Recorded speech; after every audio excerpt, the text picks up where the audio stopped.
Cobaan bertubi-tubi, Rizik ditahan lagi selama 30 hari ke depan, ditulis oleh Sardi di dcwar.com. Rizik akhirnya benar-benar merasakan apa itu peribahasa sudah jatuh tertimpa tangga dan tidak bisa bangun. Musibah demi musibah terus berdatangan.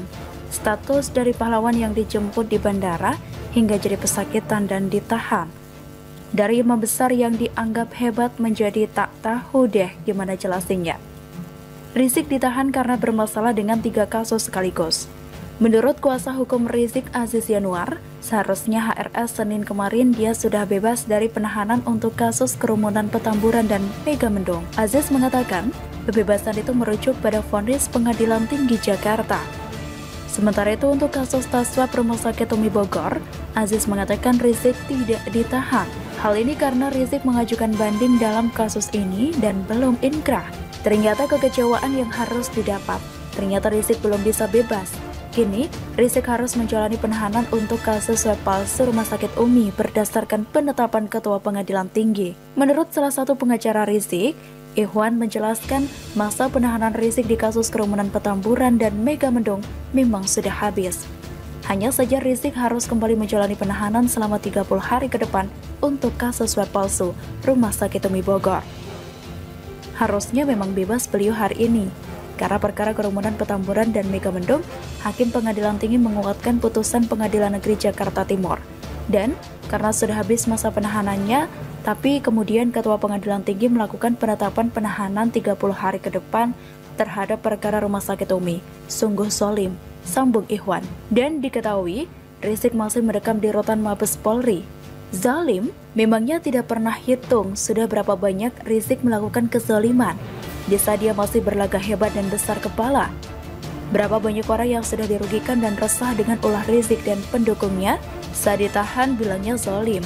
Tapi pada saat bikin ulah meresahkan bilangnya jihad. Saya paham alasan penahanan Rizik ini. Kemungkinan besar karena takut kalau bebas nanti Rizik berbuat ulah lagi.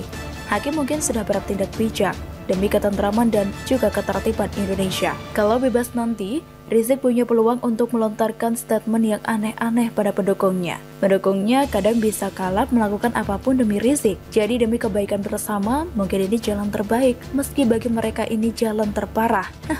Coba pikir, semua terasa adem sejak Rizik dan juga Munarman di penjara. Dan ini adalah fakta yang tidak bisa dibantah. Artinya kegaduhan akibat intoleransi atau demo sampah tak jelas sudah tidak terjadi lagi. Ketika 2 orang ini ditahan, memang masih ada isu-isu lain, tapi tidak separah dan semeresahkan ulah yang dibuat Rizik dan juga kelompoknya.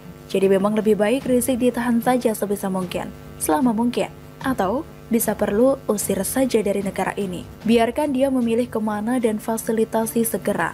Mungkin rakyat Indonesia rela menyumbang untuk mengantarkan mereka keluar dari negara ini. Sudah cukup banyak kerugian yang dialami negara ini dan juga rakyat karena tindakan mereka yang ugal-ugalan. Harusnya jangan kendorkan, gas terus. Ini adalah harapan rakyat yang sudah lama dipendam dan juga ditunggu-tunggu selama bertahun-tahun. Itu pun mungkin banyak yang lumayan kecewa. Kenapa hanya 30 hari? Kenapa bukan 30 minggu, 30 bulan, atau bahkan 30 tahun saja? Dan terbukti, suhu politik di negara ini sedikit lebih sejuk. Pendukungnya tak lagi berkutik, seperti macan dicabut giginya. Tak terbayang, kalau di masa pandemi ini Rizik dan kelompoknya terus memprovokasi, menghasut, dan bikin ceramah meresahkan, lalu mengajak pendukungnya untuk turun ke jalan. Kacau sekali kalau sampai terjadi. Belum lagi, kalau mereka bersatu dengan oposisi, bisa terjadi keributan yang besar. Untung saja, Rizik membuka jalan menuju ke jurang dengan sukarela, yaitu membuat ulah di 3 kasus, sehingga pemerintah punya alasan kuat untuk menjebloskan orang ini ke penjara. Kalau tidak, mungkin terpaksa harus mengusut kembali kasus lamanya. Setidaknya masih ada kasus lama yang menunggu dieksekusi.